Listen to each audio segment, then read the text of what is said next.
a lot of chance being, get on the court, talk to people, meet people, be nice to people, don't be an asshole, pay attention, look for good stories, and be human. There's another phrase, be a go-giver instead of go-getter.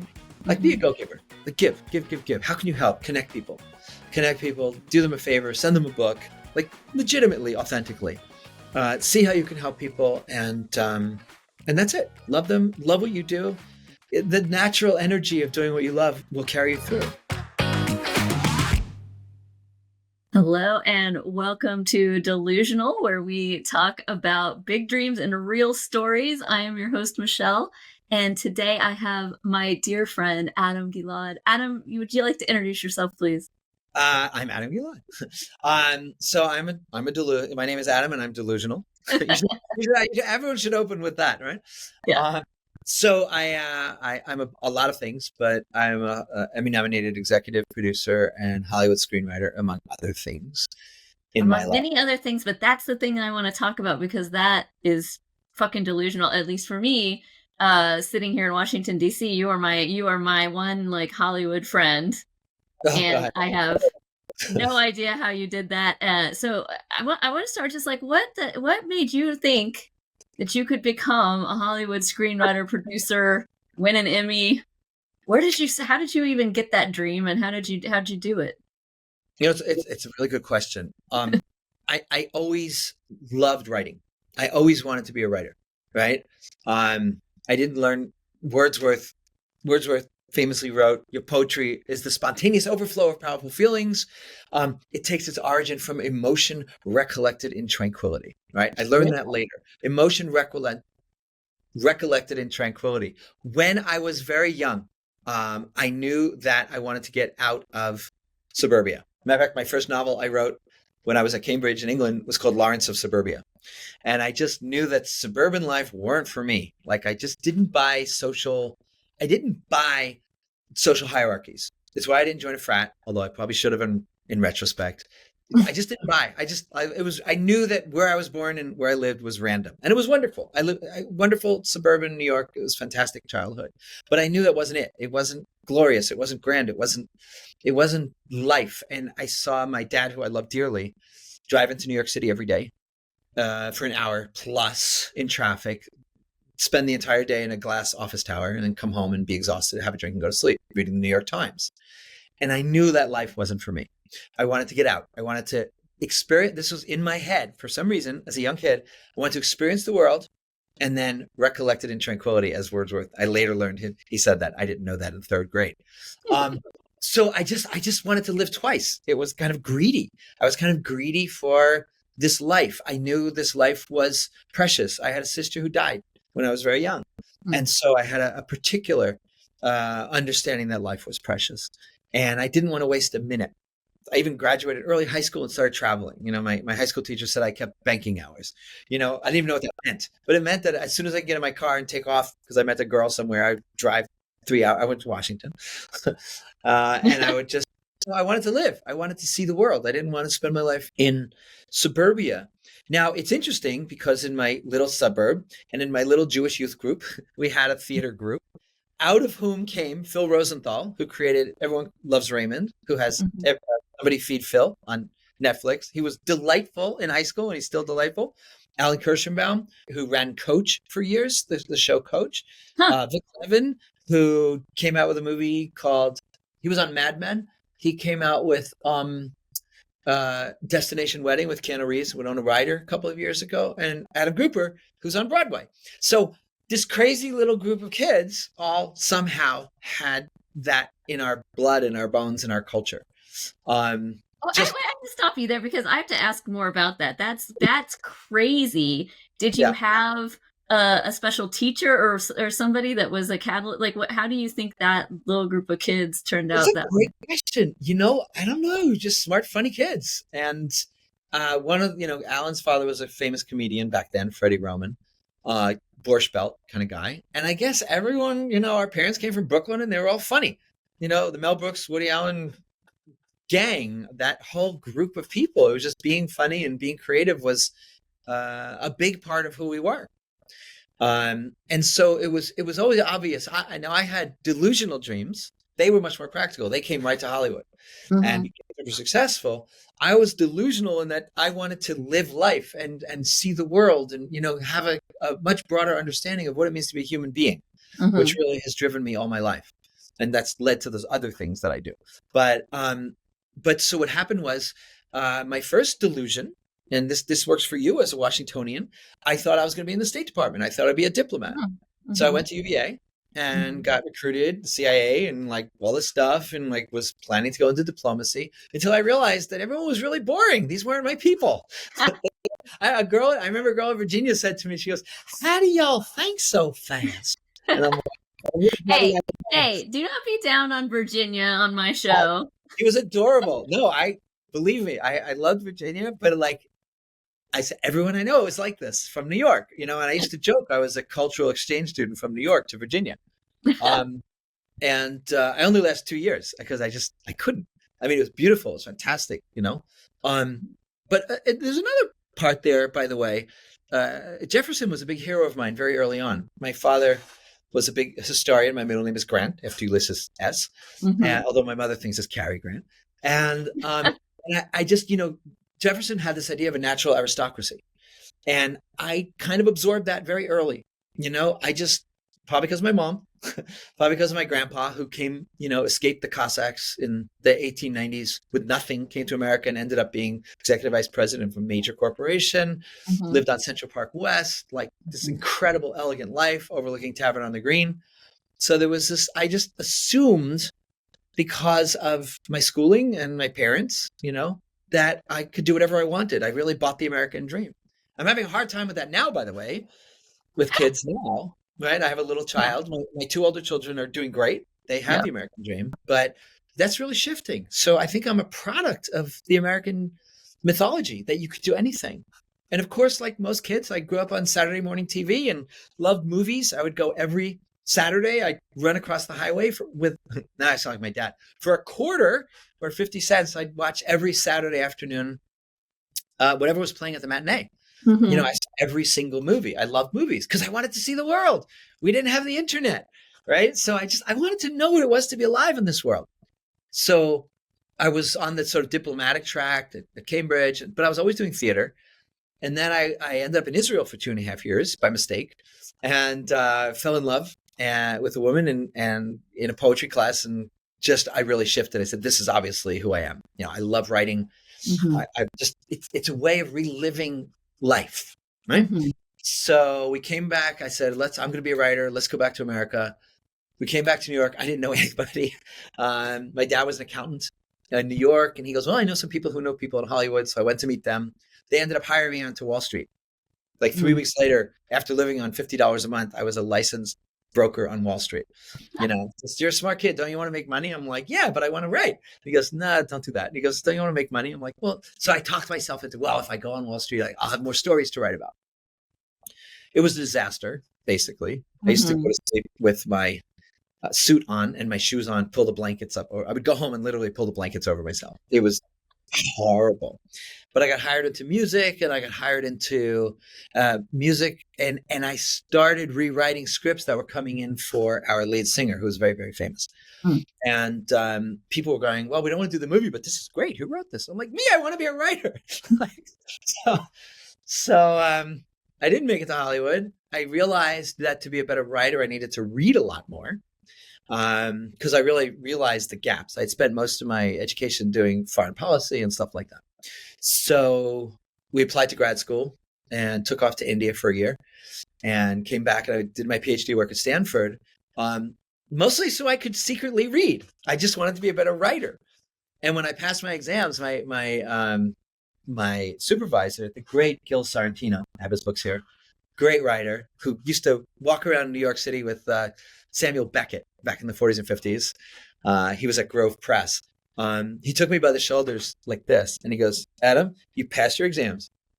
Get out of here.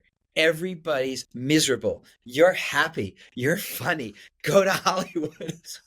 So finally, I made it to Hollywood. So it took me, I felt better read, and I sold my first script from grad school, And on my dissertation fellowship, moved down with my little family and lived on $14,000 a year from that, plus the writing, and started my career.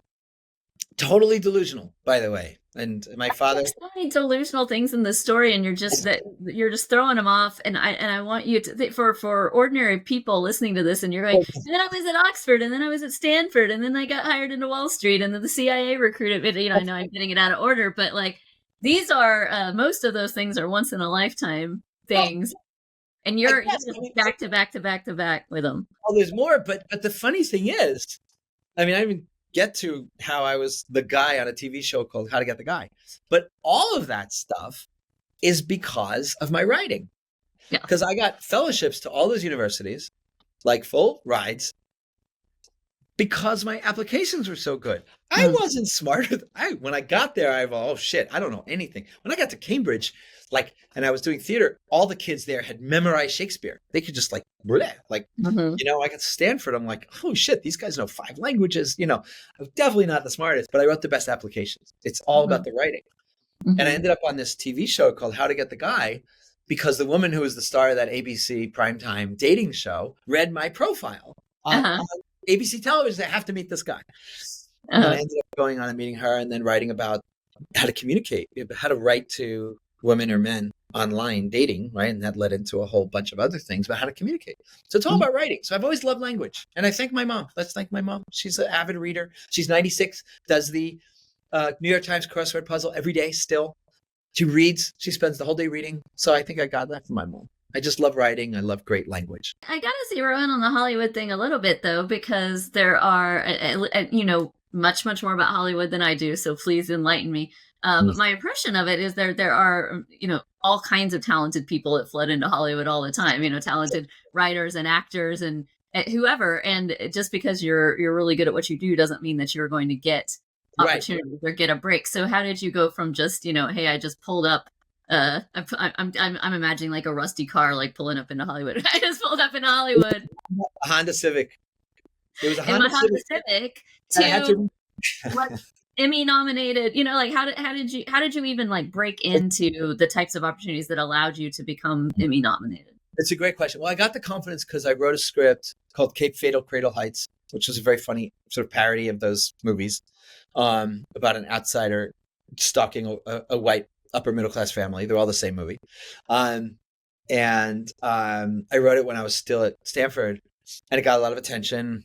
I won't go through the whole disappointing story. They said they were going to buy it Monday, and then there was a competing script from Carl Reiner that same weekend, which got made, called Fatal Instinct, I think it was. It was similar concept that weekend. Anyway, but that got me hired at Disney, so I had my first sort of job. I moved out, but it was like $6,000. It wasn't it wasn't a lot of money, but it was enough to say I'm going to do this because I really wanted to do it because I was fucking delusional. Right. My father said it was a perilous decision. My father-in-law at the time, who was a great professor, was not happy about it either because I was scheduled to be a professor at this point. But I had to do it. I had to take my shot, So we came down, and honestly, I started through the Stanford crowd. There was a meetup called Stanford and Entertainment, and I met a woman who wanted to be a producer, and she became kind of my advocate, and an attorney who became my advocate. And I kind of bounced along in animation. Nothing really happened. Just a lot of animation. And that actually happened because I PA'd, which is holding the ropes, holding the cables, on a commercial shoot. And I met this guy who was in the commercial shoot, who was a big nerd. And he actually ended up in Planet of the Apes. He was a microbiologist, super built dude. He was in the commercial. And I heard about X-Men was starting the animated series, and he had a whole collection. So I went through his collection, found a story, pitched it, and they accepted me, even though I had no real experience doing testosterone shows. So that was kind of chance or not chance or being proactive. So I got on X-Men. I wrote that. I wrote Gargoyles, Iron Man, all those shows back in the 90s, Ghostbusters. One thing led to another because you meet the people. So I did a lot of animation, but that's a very low pay world. That got me to get in front of an executive at Disney who hired me. There was a kind of a break to write an animated film set in India. Now, how did that happen? Because I went to fucking India for a year, and I knew a lot about the mythology, and it just so happened that his favorite book was one of my favorite books, Kim, by Rudyard Kipling. And I spent a year of my life writing that at Disney, and then he went off to start the CW, and the project died, and it killed my soul because I poured everything I had into it. So any Hollywood person you talk to is going to have stories like this, just deadly. The other big break happened was because I was like bouncing around doing low pay jobs. These, animation didn't pay a lot. One day, and I'm really a comedy writer, kind of, but I can do anything. One day when we first moved down, I was teaching Hebrew school, right? Just for money, because I needed money and I know something about it, and we needed community. And I was teaching bar mitzvah age, which is a really tough age, 13, as you're a mom, Yes. I have those. Yeah. So one day, one of the kids says, "How come all the movies you show us are so depressing?" And I flippantly said, "You're Jewish." Because you're Jew. And I hated that. I hated that I said that. Yeah. Because I have since said that I'm personally devoted to, in my one lifetime, to make up for 2,000 years of Jewish suffering. Right? I'm going to have such a good time. Now, it's gotten harder recently because there's a lot more suffering right now. It's a whole other subject. But it really bothered me that I said that to this kid, because my experience of being Jewish has been fun and happy and joy and learning and good stuff.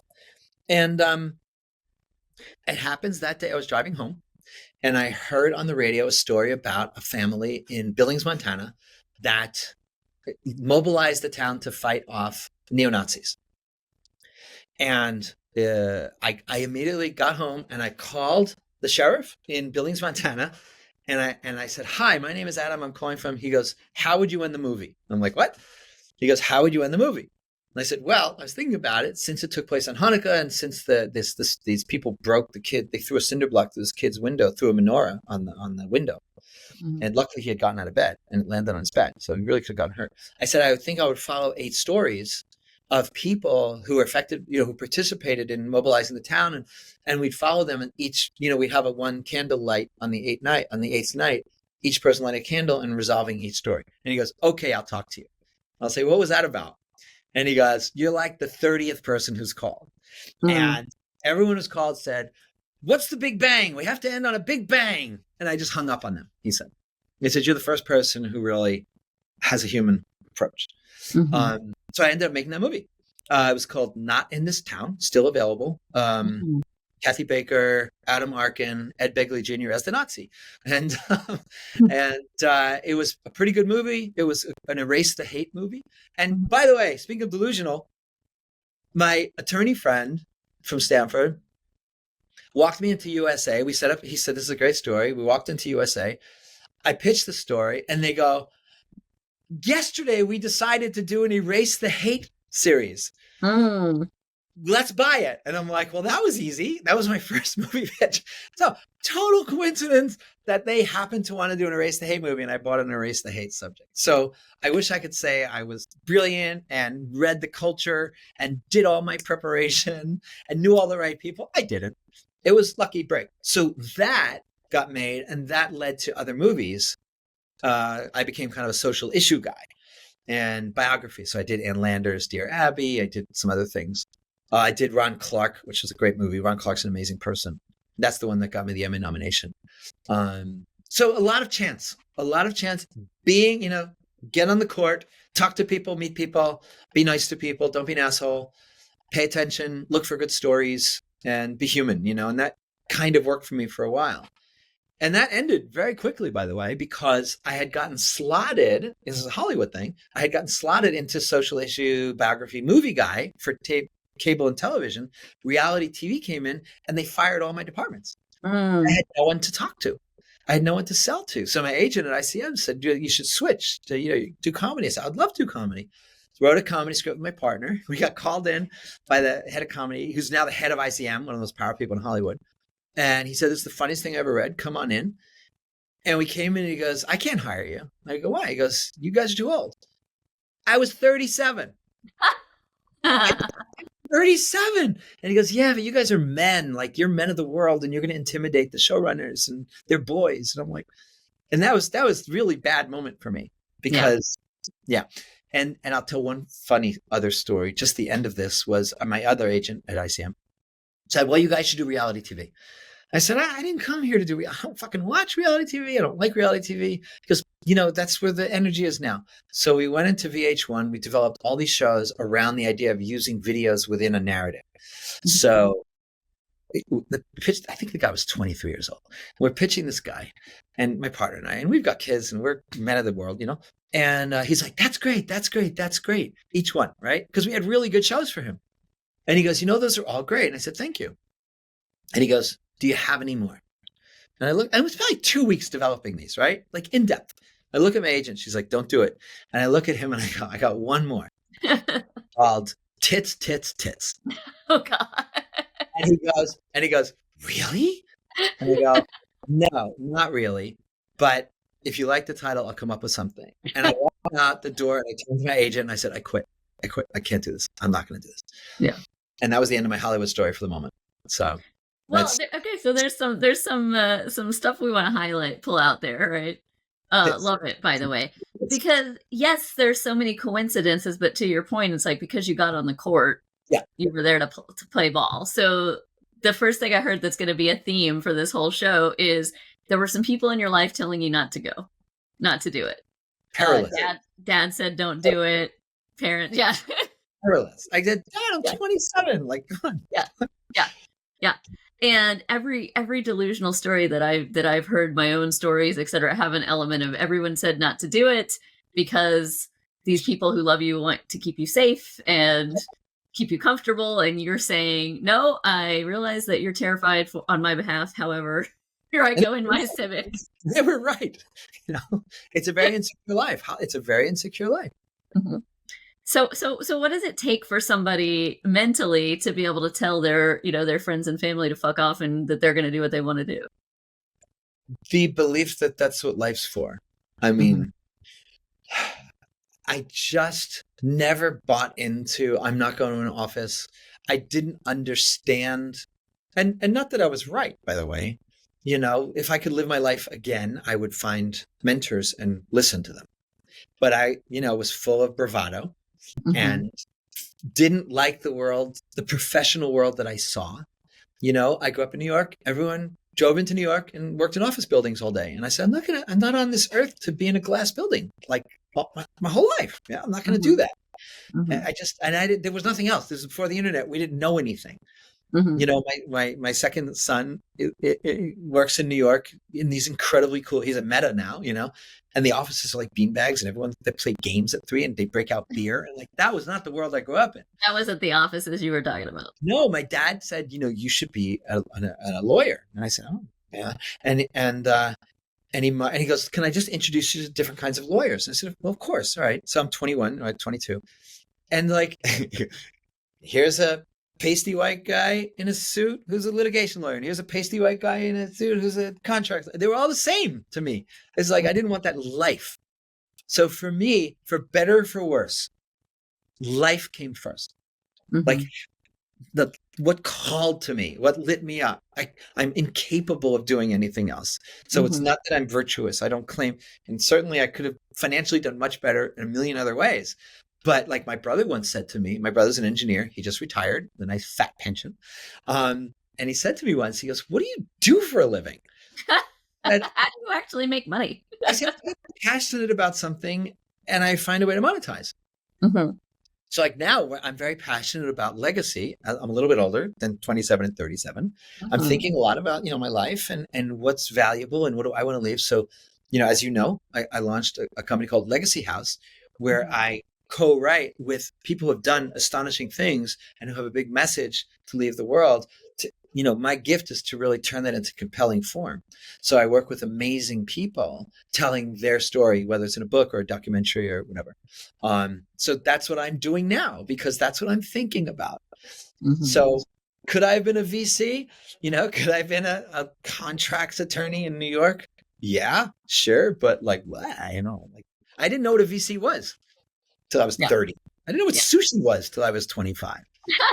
I grew up in a different world. It's without the internet. Yeah. There are a lot of brilliant people in the world who have this, I could be anything. I could do anything. There are so many different things that I could do. And so many of them do get tracked into what makes the most money, what's the safest thing. And meanwhile, there's this dream that sits in the background. I'm sure there are people watching and listening to this that have a dream that's sitting right here, and they've got people saying, don't do it. It's risky. It's scary. Whether that's just starting a business, whether that's, going to Hollywood, becoming a musician, what have you.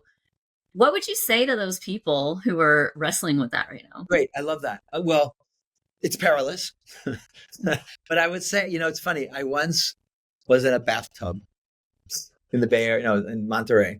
I love stories that start this way.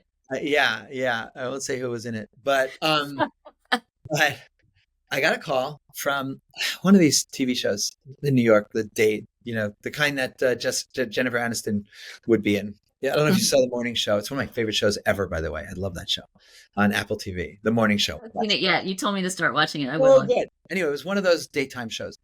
And they called, they said, we're doing a show on networking and da-da-da. And we asked around, like, who's the best networker? And your name came up more than anybody's. And we'd like you to come and talk about what your formula is. Right? And I said, I don't have a formula. That's my hot tub guy. Sorry. I said, I don't have a formula, but let me think about it. And I hung up and I thought about it. And I called back the next day and I said, here's my formula. It's not enough to really come on a show, but I go to places among people doing things where I'm happy and they're happy and I love them. Like we met. That's how we met. Yeah. Right? We met among great entrepreneurs. I loved you. It was easy to love you. And that's it. And you connect with people. And the only other thing I'd say is, there's this term, we have a mutual friend who just wrote a book called The Giver Method, I think it's called. Uh-huh. Right, Jake? Yeah. There's another phrase, be a go-giver instead of go-getter. Like be a go-giver. Like give. How can you help? Connect people, do them a favor, send them a book, like legitimately, authentically. See how you can help people, and that's it. Love them, love what you do. The natural energy of doing what you love will carry you through. Generally, it's still perilous. Yeah, there's definitely an element of delusion in it all. And I'm lucky. Look, I have the belief that everything's going to work out. I got that from my mom. She's delusional. She's 96. Like I said, she said I refuse to die while Trump is president. I got to see him out of office. That was the first term. So she succeeded. So now she's motivated again. Stay alive. And yeah.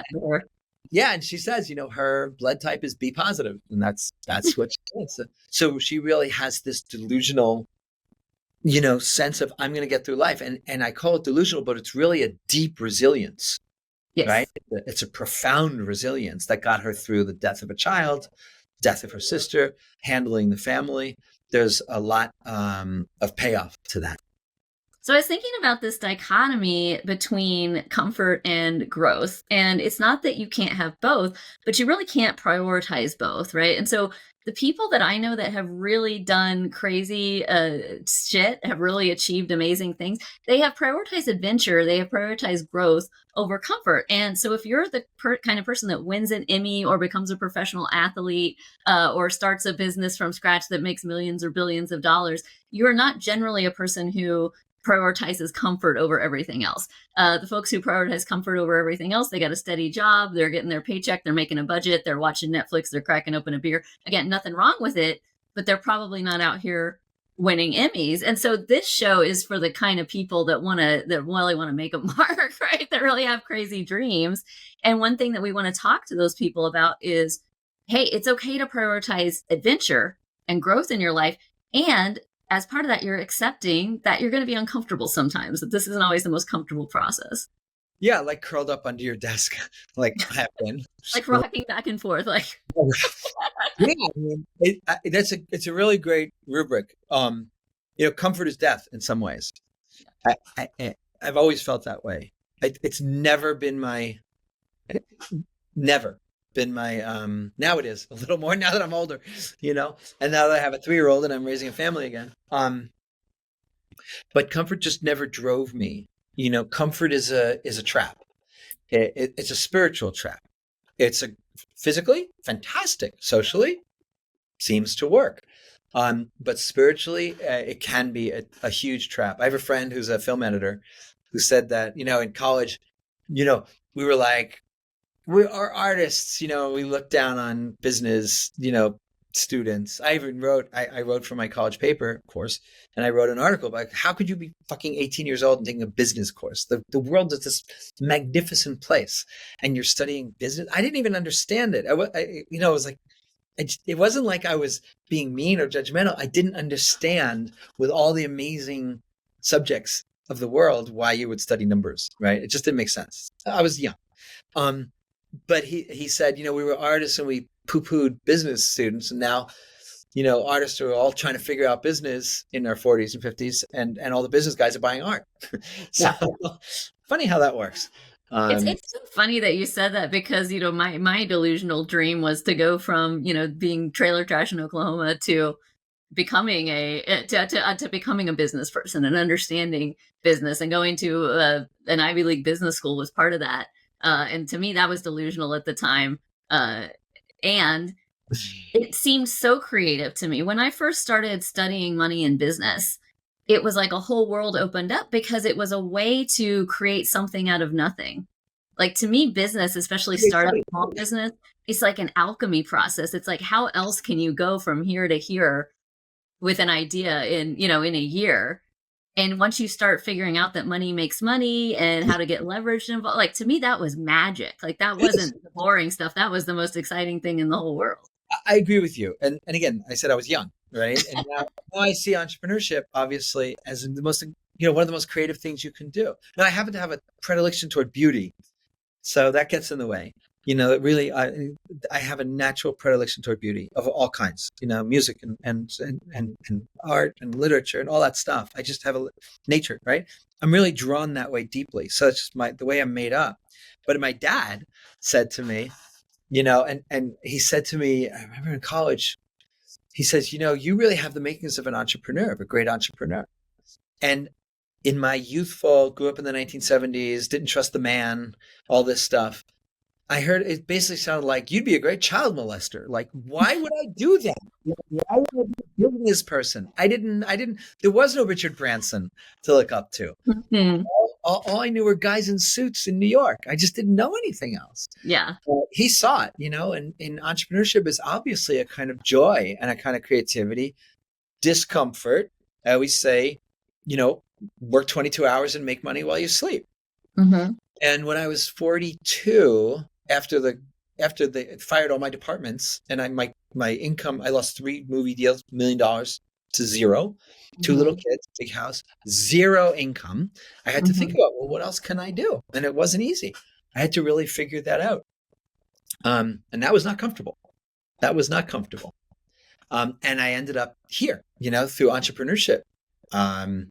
I just real quick, I know we don't have a lot of time, but I literally was banging my head on the wall at 3 a.m. And my then wife said, maybe you should see somebody. And so that's really normal what you're doing. I went and I saw a great yeah, he's like, well, what else can you do? And I'm like, nothing. I can write great dialogue, scenes, narrative. What else can you do? Nothing. I have no skills. At 40, I was 39. And he goes, well, 3 weeks of this. Well, what skills do you have? I didn't have any skills in my head. And I goes, well, I guess I can write. And he goes, well, do you think anyone else needs that skill? I'm like, I don't know. And he goes, well, what about did you go to college? And I go, yeah, you went to Stanford. Do you think they have a jobs department or whatever it's called, career center? I said, I don't know. I never thought about it. I just wanted to be a writer. So I drove up there for a career day and they all told me I was too old. I was 39, right? I was overqualified. Sorry, they told me I was overqualified for advertising.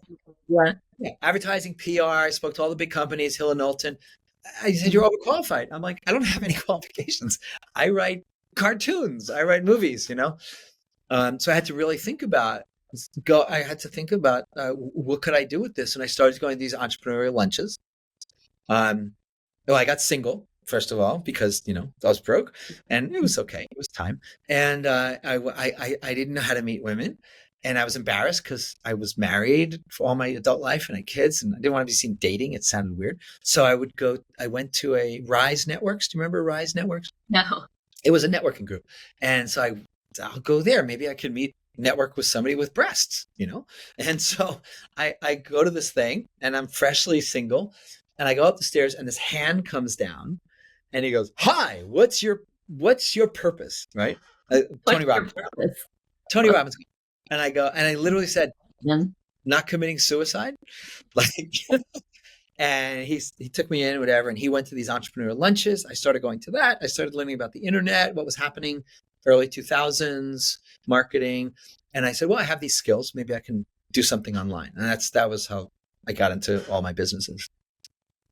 It's funny.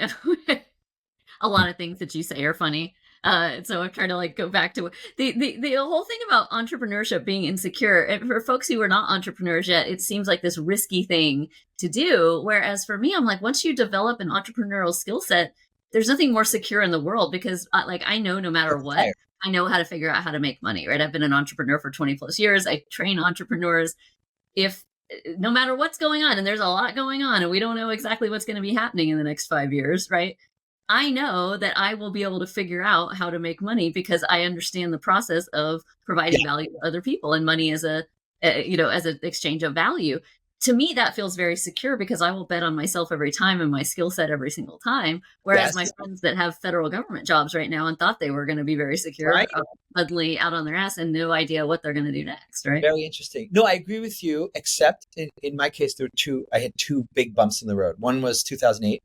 Mm-hmm. I was running a very successful large event business and booked out a whole hotel in Miami on the beach, and nobody signed up because the economy crashed, and the whole thing was on my credit card. It was like $350,000 in debt.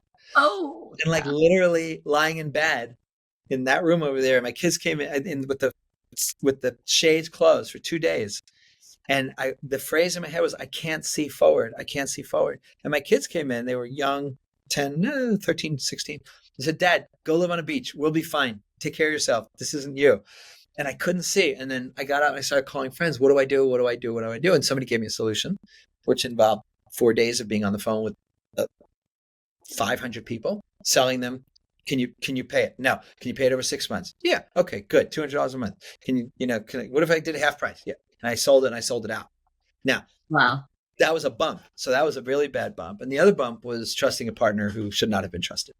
And that cost me a lot. So those are the two big mistakes I made. Well, and there's nobody that we will ever talk to that's had an entrepreneurial journey of any length that doesn't have stories like that, where it's like, and here's where I really fucked up, or here's where I really got screwed over, or here's where I lost a lot of money. And that's the stuff that scares people, but it's like we learn from that. And it actually makes us better, right? The reason that I can trust my own skill set is because I've been through a lot of bumps and I've weathered a lot of stuff, including a lot of days where I was looking in the mirror going, I have no idea what I'm going to do. This is terrifying, right? Yeah. But now I can look back and go, yeah, but all those days I felt like that, I'm still here, baby. Like, I lived through it. No, it's funny. It's funny you mention it. And I would give one big piece of advice: marry a doctor.